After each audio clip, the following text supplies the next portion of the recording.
All of the views and opinions expressed here are those of the individual speaking and may not be representative of Konig American. At times, language may be considered vulgar. Listener discretion is suggested.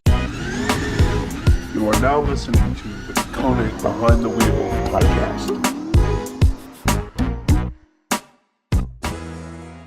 Okay, we're live. Thanks for tuning in to another episode of the Behind the Wheel podcast. This is one of our Formula Drift editions that we do after each FD round. Today we're going to be running through some of the points and highlights from round 4 at Wall, New Jersey. I'm Scott. I'm the marketing director for Konig Wheels. With me is Joey Redman. Joey is the founder of Wrecked Magazine and has been published in over 20 automotive magazines. Additionally, he has built SEMA vehicles for OEs like Hyundai and Ford. Additionally, you can find his 10 Things Learned article available on formuladrift.com after each FD round. So, we're going to be running through some of those points that you talked about for Wall and that you wrote about. And I guess we go right into number 10. Falken Tires certainly bringing it in. They were 1 through 4, I think, right?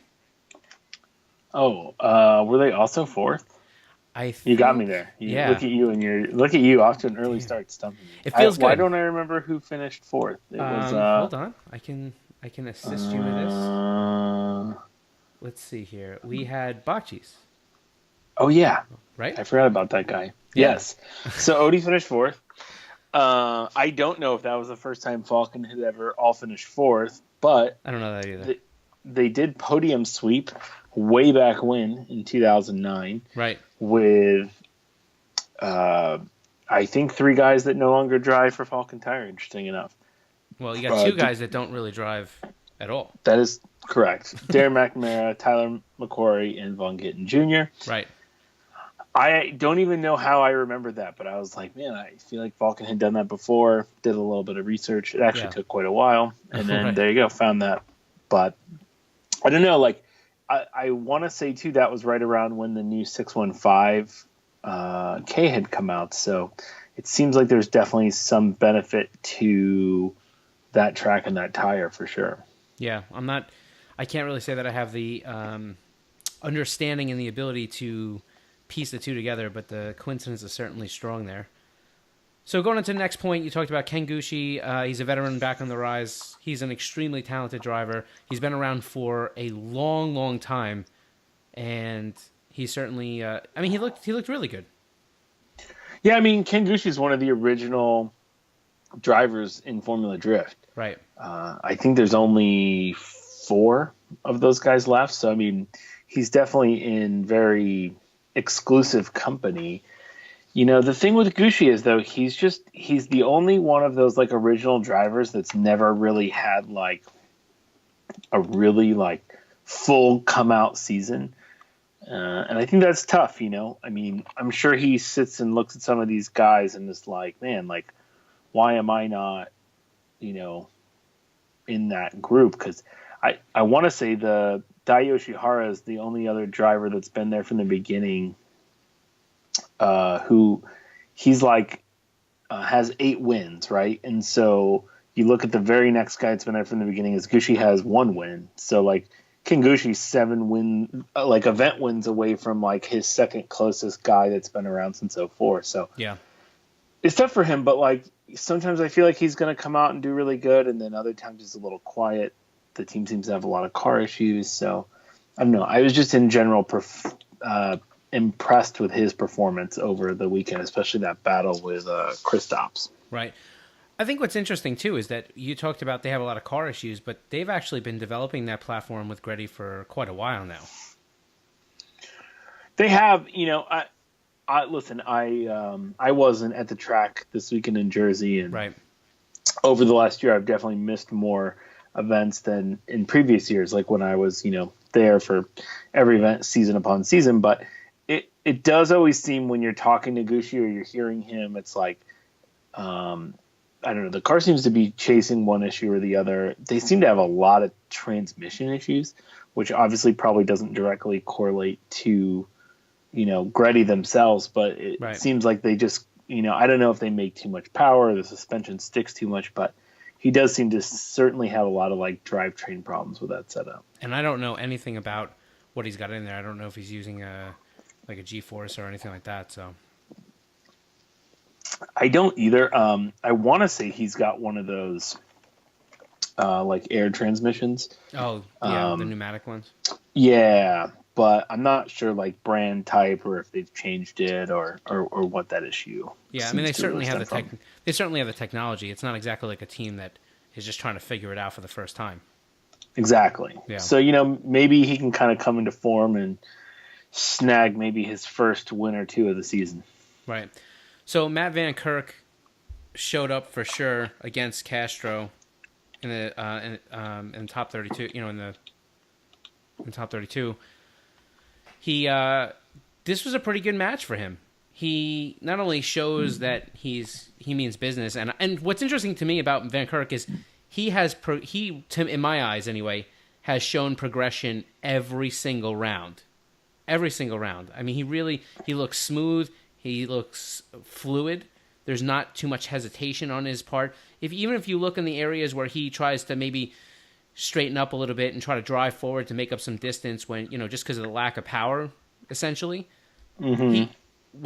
He does it in a way that doesn't make the car look jerky. He's smooth about it. He's committed. I think that might help him in some of the judging points, but he had a really good round against Castro, and that drove him to a one more time.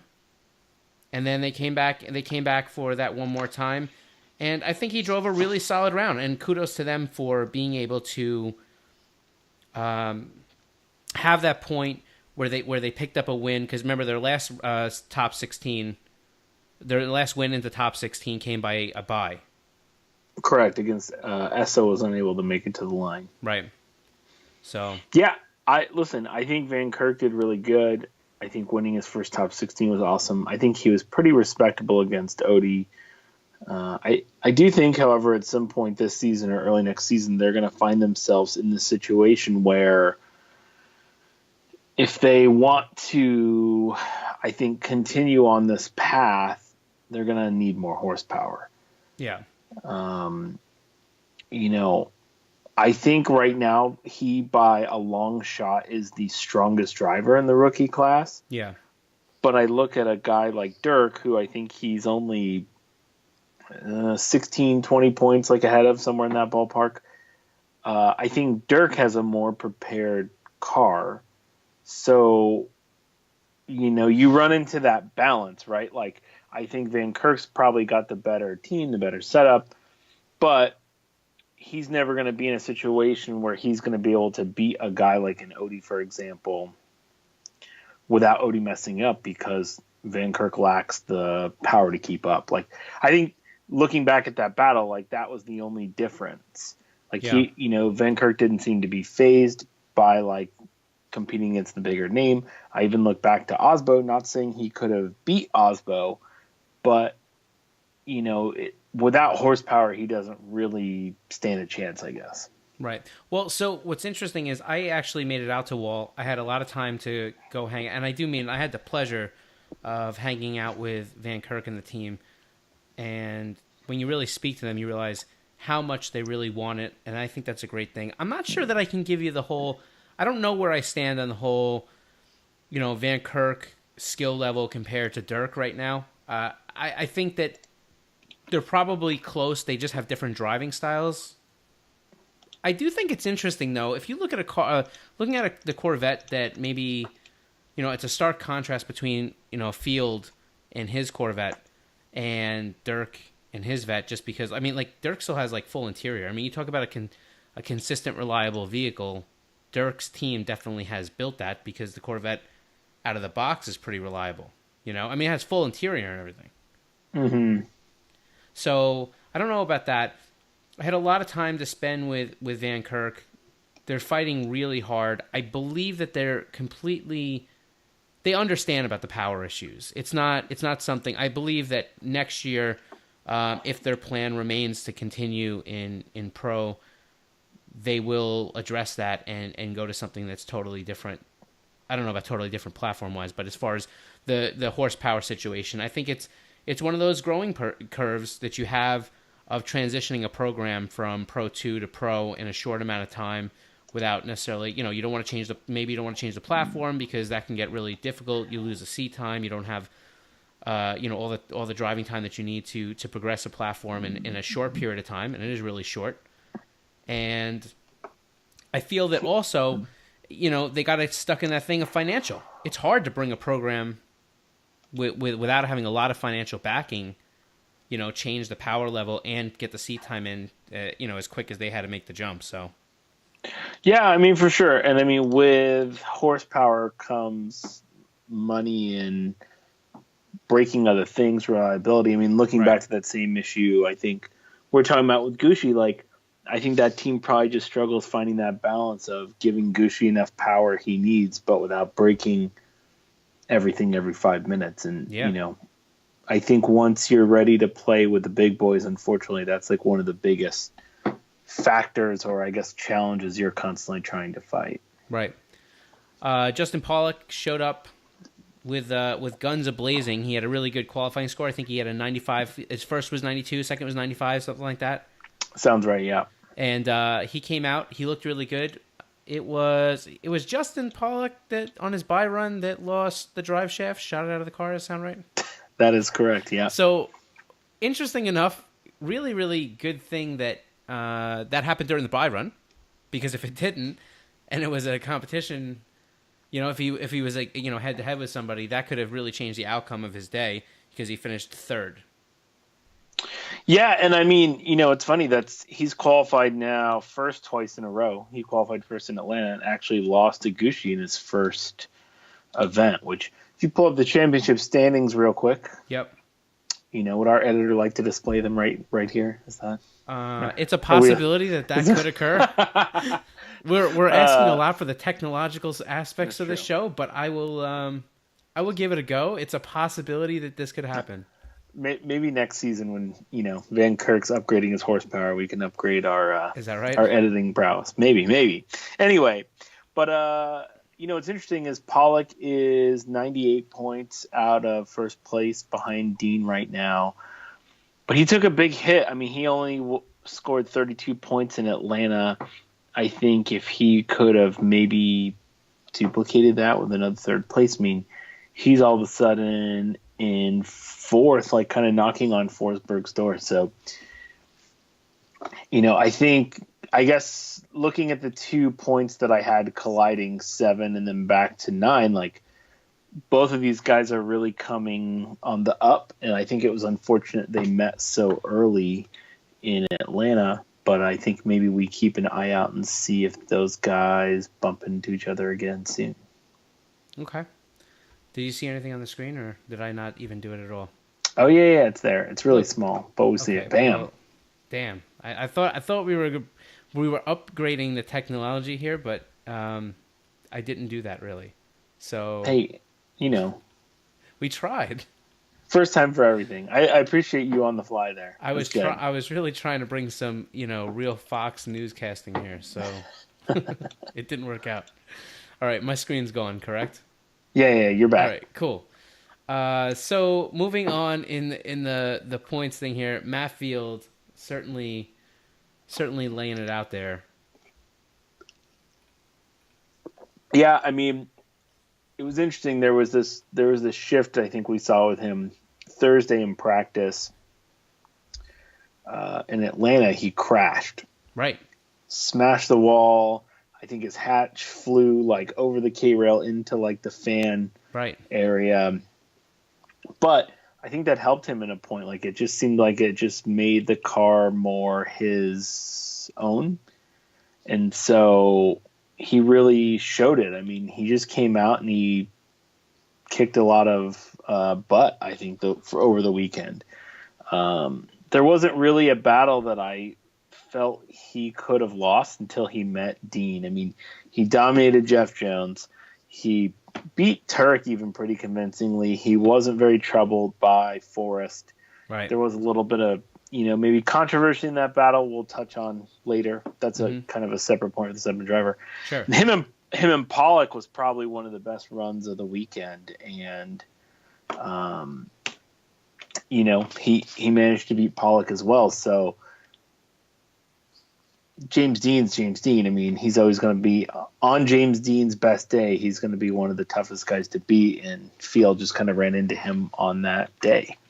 Well, and I'm sure that if he does listen at any point, or anybody sends him the message that we're even talking about him, maybe he'll appreciate the fact that you didn't bash the crap out of him this time.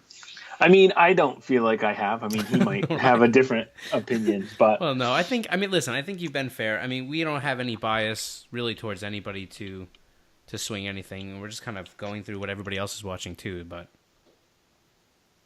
Yeah, totally.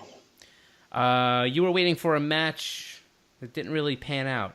That was the Wardhouse I know. Boys. It was so close. It was close.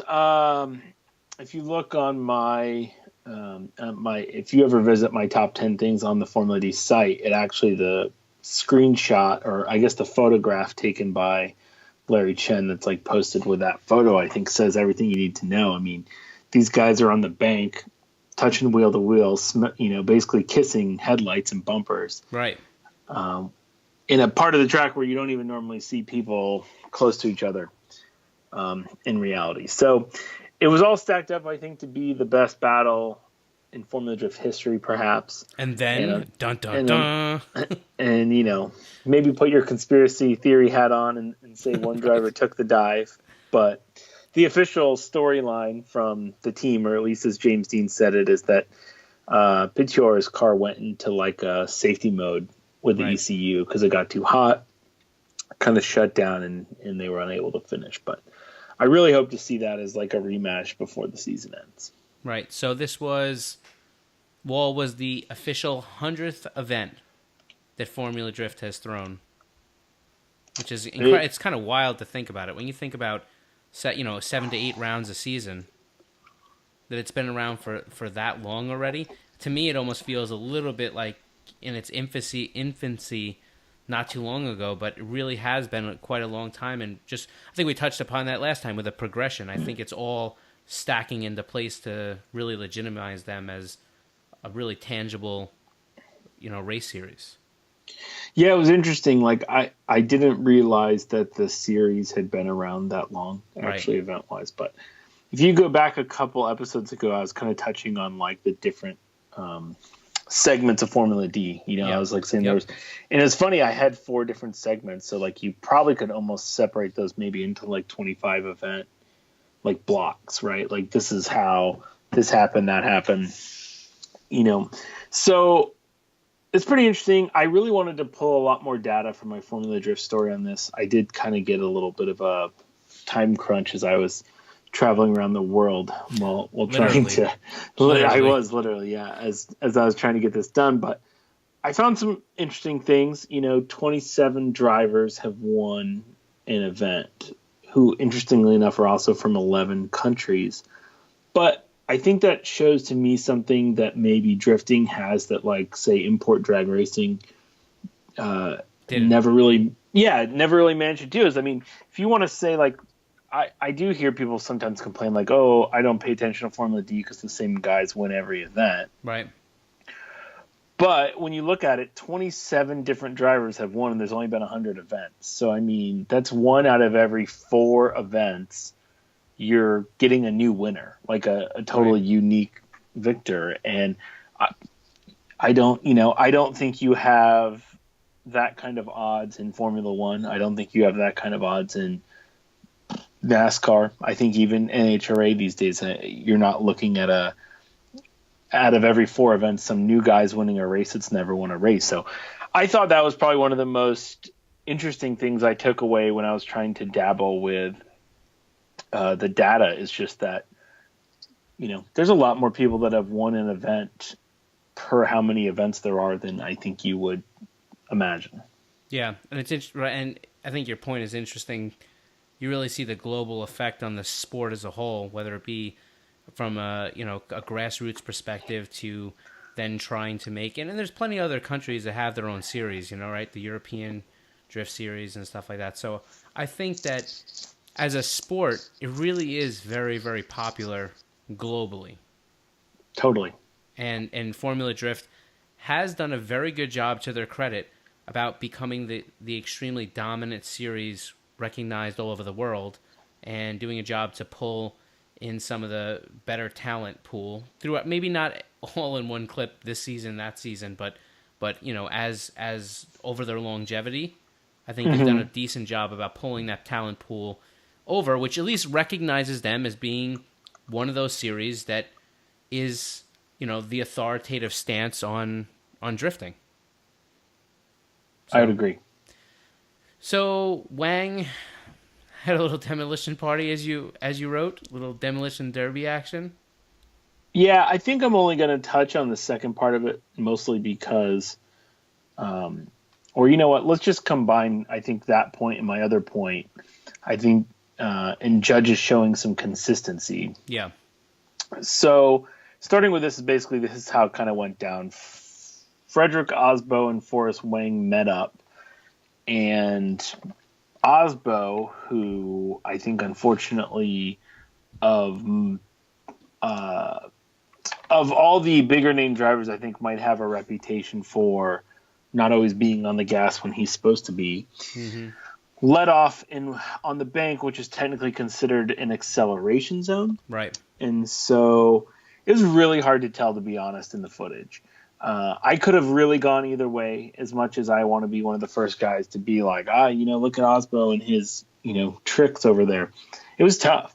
I would have liked to have seen perhaps some different angles, or maybe like a GoPro mounted on the banking. But, for whatever reason, we didn't have those options. But the judges put the line in the sand and said, look, like the reason Forrest Wang hit you is because you're supposed to be in forward momentum and you weren't. Yeah. So therefore he's trying to stay close to you. And if you're not in forward momentum, obviously he's going to hit you. So I see where they came to that conclusion. Wang smashed up his car and then advanced to battle Matt Field. And then it was kind of the same issue. Like, it was actually very reminiscent of 2 years ago. Wang came off the bank, dialed in a ton of angle, got off the gas a little bit. Matt Field smashed into him, which then resulted in the same exact issue. It was not a deacceleration zone by Field hitting him.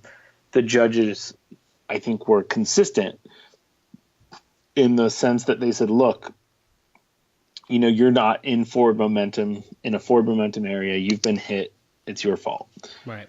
I think some fans might not agree. I'm sure one of the drivers, Forrest Wang in particular, right. probably doesn't agree. Right. But, I think it was the right call. It was a hard one to be made, but I think Formula Drift would have looked way worse if the decision was not made the same way, with both instances being the same. Like, if for some reason they would have faulted Field in the second one or Wang in the first one, however that came about, I think you've got to give them, I think whether you agree with the judging or not, I think what everybody wants from the judging in drifting, not even in Formula D, just I think drifting as a whole, is you want consistency. Right. You want to understand how the judges came to this conclusion, and you want to be able to anticipate the next time this happens, you're going to get the same result. And consistency is something they've done a very good job at. If you look we talk about the evolution of the series, but if you would look back at the evolution of how the judging was done and what their criteria was from start to finish, that has evolved immensely.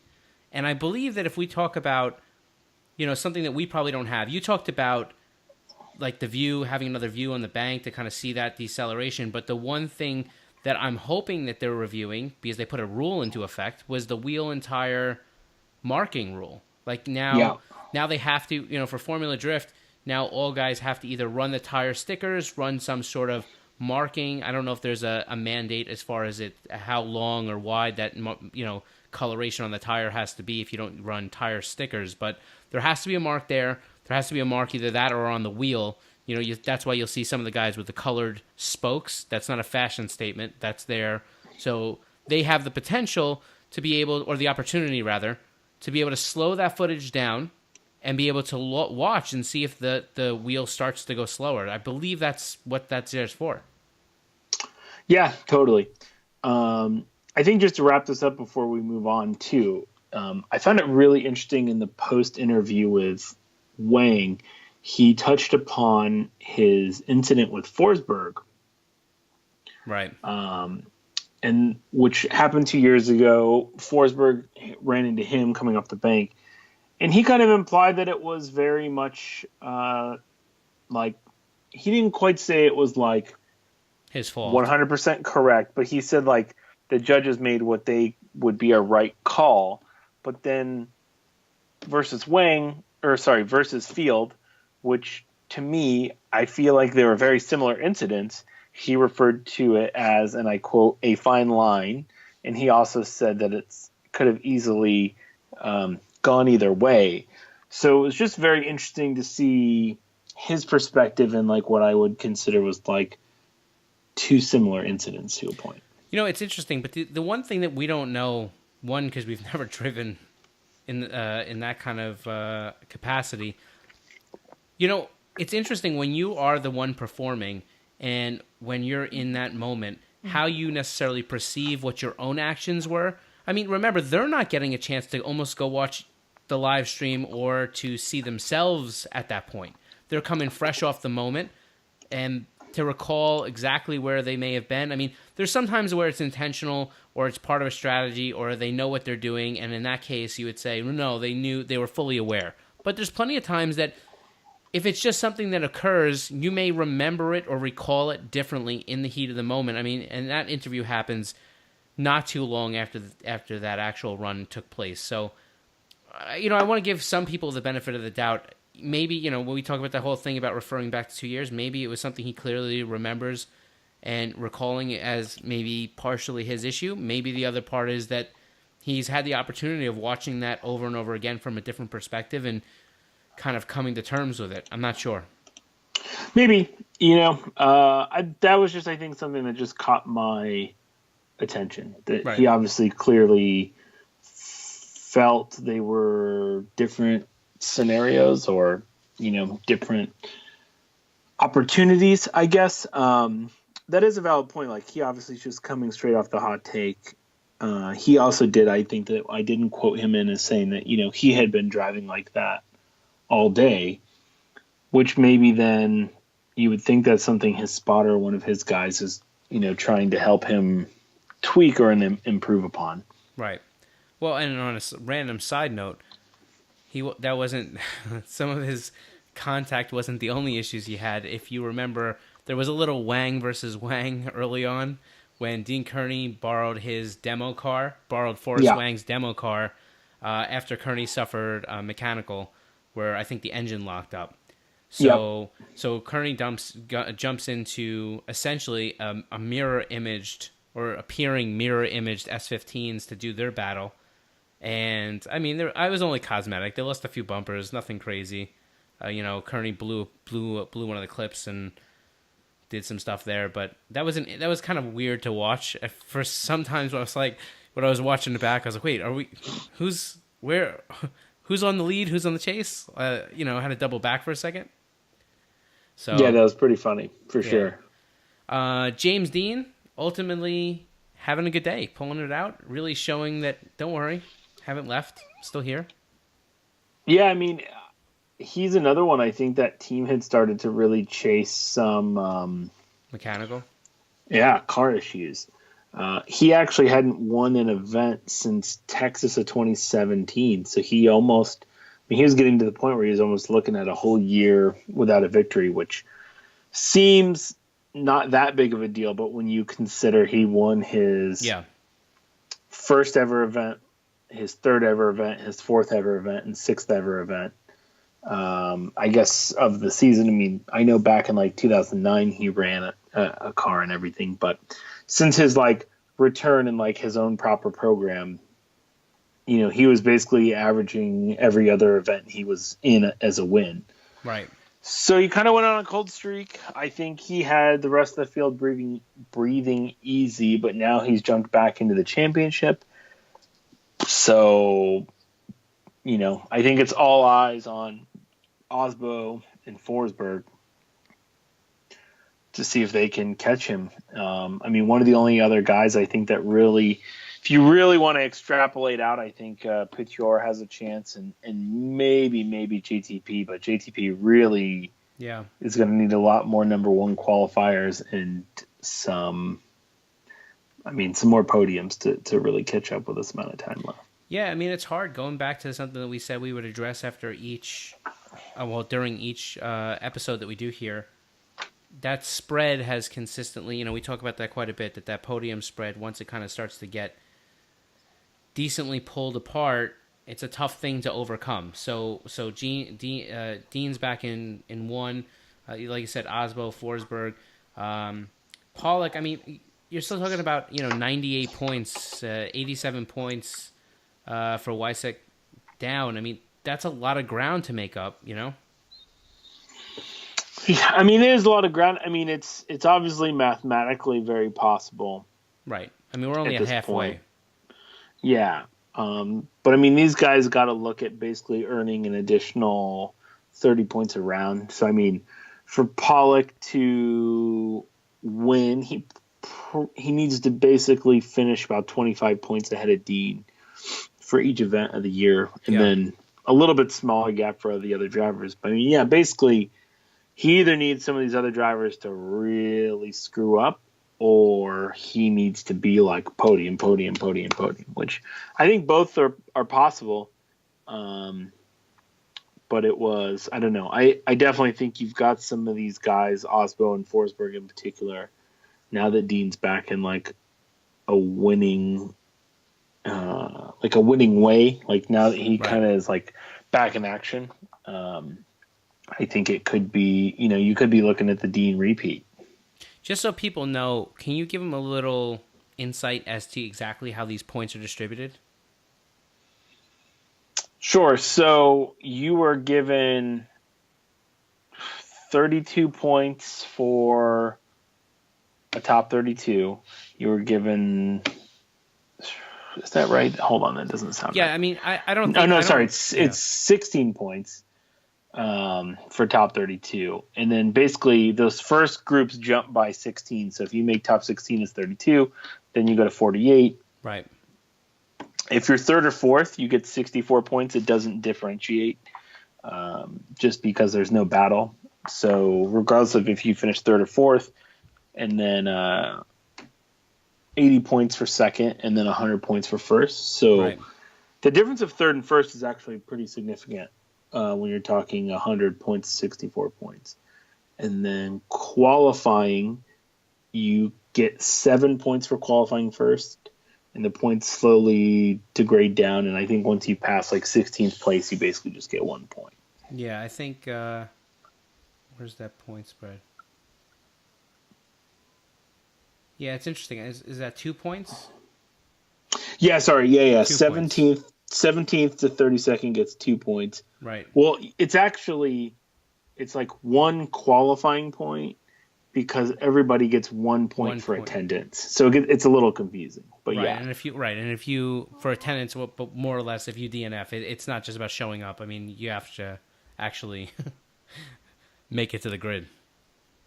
You do have to make it to the... I don't necessarily know where the attendance point comes in, to be honest. Right next to the participation trophy? Maybe. I think as long as that's... I mean, we're really getting down to semantics here, but... Doesn't matter, yeah. Yeah, I could ask one of the Formula D guys, but I think as long as you make a run, you're going to get your attendance point. Right. I'm trying to remember what Austin Meeks did, because he was there in New Jersey. He has a 0 for his qualifying. He did make some runs, didn't he? Yeah, but I don't remember if they were practice runs. I don't know if he ever made it into qualifying. I just don't remember. So it's not a fair assumption. I don't want to throw that one in the back. And honestly, it doesn't matter. We're talking about 1 point. I just wanted people to have an understanding of exactly. They hear us talk about these points. They may seem a little untangible without having an idea of where they come from. So I just figured it would be a good spot to segue through that. Got it. Yeah, so I mean, just if you want to think about it, a perfect weekend for a driver is 107 points. So if Justin Pawlak shows up in Seattle and has a perfect weekend of 107 points, and then Deane, for some reason, breaks on Thursday and never competes, right? Pawlak could pass James Deane in that amount of time. Right. So he's basically one full event away from beating him, which, could be done over the next 4 rounds in small pies, or he could make, I guess one big jump. Right. All right. I think we've run through all the points. Anything you want to add from Wall? There's something about that track. Like, I hate going to it. Like, I don't like being in the middle of It's a smoke ball. New Jersey in general. Sorry to everybody that's listening from New Jersey, but I share that sentiment, and I'm from New York, so. Listen, I like New Jersey. I just don't like where that track is in New Jersey. It's kind of in the middle of nowhere. Yeah, which I didn't know there was a middle of nowhere in New Jersey until I went. It's Wall, New Jersey. To Wall. I don't know. I just assumed that all of New Jersey was either the Shore, Atlantic City, or a New York suburb before I went to Wall. Yeah, I mean, they have some other parts, but... Anyway, all that aside, there's something about that track and the events that are really, exhilarating or exciting. Like, it's not a perfectly built track, but it works, and it's one of the only original Formula Drift tracks. Granted, they left for one season and went to Englishtown and then came back, but yeah. I mean, I think that there's a possibility that it won't be there all that much longer. I don't know. Not because of anything Formula D did. I think that track in itself has been struggling on and off with some potential issues. And the problem, I think, with moving it to E-Town becomes in the fact that the paddock area and where, some of the vendor midway is so segregated from the grid. That road course that they use really offers a ton of distance. So I think that is one of the major things that they've kind of had an issue with. So I don't know if they'll end up moving in at some point in the next few years. But Wall itself is an interesting place. It's a really steep bank, probably the steepest of all the bank tracks that they attend. It's a short bank, so it's not as long as Irwindale, right? No, it's not. It's I want to say Wall's a 3/8 oval. Yeah, I don't remember offhand, but I mean it's a steep bank, and what's interesting it is significantly smaller than Irwindale, though, whatever sizing is. Yeah, and so this year they made a few changes. I know that they on the K-Rail, if you'll notice, they'll have some black panels that they have in there, and I think that was to stop some of the drivers previously from having issues where contact, that K-Rail would be a little rigidy, and depending on how you hit it with the car, could potentially turn the car around quicker back into the K-Rail. We saw that with Nate Hamilton last year. We've seen that with a few other drivers. So I think that was good. It allows them that touch and go surface so that, like OSW has, if that green area, if you're watching, they have those panels that fully encased those panels to keep you from having those jagged edges where a small tap on the thing instantly can spin the car or grab the car in different locations depending on how you hit it. So that was good. They ended up pulling them off, though, before Saturday. Were they all gone? Yeah. So from what I was told, overnight they removed them. Yeah, I don't know. I don't know if that was one of those things. They had suffered some hits in practice and in qualifying. So I don't know if that maybe was just because out of ill repair or if there was some issue there and they just felt that they were more harmful than helpful at that point. I'm not really sure. I'm not either. I would imagine that the drivers were probably involved with that decision in the drivers' meeting. Like, they probably voted on Friday night. I probably should have asked. That wasn't in my notes to bring up this weekend, so I didn't. But fair. If we get some feedback and people are curious, I've got no problem doing that. And then real quick, before we go, I did some research while you were chatting. I love that. And Wall Stadium is a 1/3 mile bank, and Irwindale is a 1/2 mile bank. Okay, that's interesting. I mean, that's sizable. Yes. So they definitely do offer very different challenges, I guess. Right. I was even though they're both ovals. Yeah, no, I agree. I think wall is cool. I mean, if you can deal with the fact that the smoke doesn't seem to dissipate. You know what's interesting? Real quick, I know this is kind of completely random, but one of the things that I've been talking about, we're going to have some more podcasts coming out. We're even doing some shorter, quick format versions of some random interviews that we've been doing. So I had a chance at Wall to run in with Kevin Lawrence. We ran in with Vankirk and also with Coral Works and Ryan Littoral. And cool. Some of the things that kind of kept coming up, and this is something that we can expand upon at a later date, they all talk about when asked about the jump that they're making between Pro and Pro 2, one of the things that seemed to come up for every single driver, unprovoked and unasked, was the smoke line. And I think that's really interesting, and we started to address it in each one of these things. So stay tuned. If you're listening to this, stay tuned for some of the quick shifts that are coming out. I think I just put up Ryan Littoral on last night, so that was, I think, Saturday. So we're going to have a few more of those coming out in the next week or two. The smoke line has been one of those things that I don't think I've ever even thought to ask about, and they all brought it up, which is one of the things in their adjustment between Pro and Pro 2 is the fact that smoke line is so intense on Pro because of the amount of power and how much they're putting out, that when you get lost in it, when you don't have a good proximity to the car, especially on the chase run, that smoke is almost blinding. It's disorienting. You lose place and you have trouble making ground up because you're not sure where the car in front of you is. And I thought that was absolutely like something that's really, really interesting. And I would imagine that's got to be there. And I'm surprised it wasn't, but I would think it would be there from Pro-Am to Pro 2. But I think the reason it's not is and Matt Vankirk talked about this, is because in Pro-Am to Pro 2, Pro-Am varies quite a bit, and depending on which series you came out of, the power cars that you went up against theoretically were sometimes as great as the Pro 2 car's average. So you might not necessarily have a difference in what you're used to there, but as soon as you jump in from Pro 2 to Pro, that smoke line certainly is tangible, visible, and violent. And that's no difference. That's the reason I believe that they went from, Walls had two different configurations. One is that kidney bean thing, and then this is the one they returned to, which happened this year. I believe one of the reasons, I heard this from somebody, but one of the reasons they had done that was because of the amount of smoke that happens in that infield section. And once you add in some of the sun, it becomes blinding. I think I actually heard that on the live stream from some of the Driftcast guys, Sam and them. So credit to them. Corey Hosford, I think, was talking about it, but that it makes a lot of sense.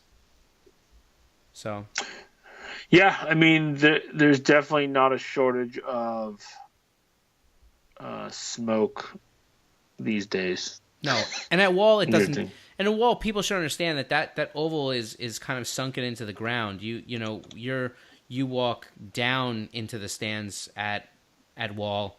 It really is. The smoke just doesn't dissipate when you're there in person. It's almost at some points, especially going into that chase run, sometimes it can be absolutely blinding to the point where you can't really see the cars up where on the starting line, which is that far area, that far bank away from you from the stands. So you realize how difficult that can be. You add in some of that smoke plus the smoke line of the driver in front of you, you lose a little proximity, and that all of a sudden is another factor that can easily make that track more difficult to drive at.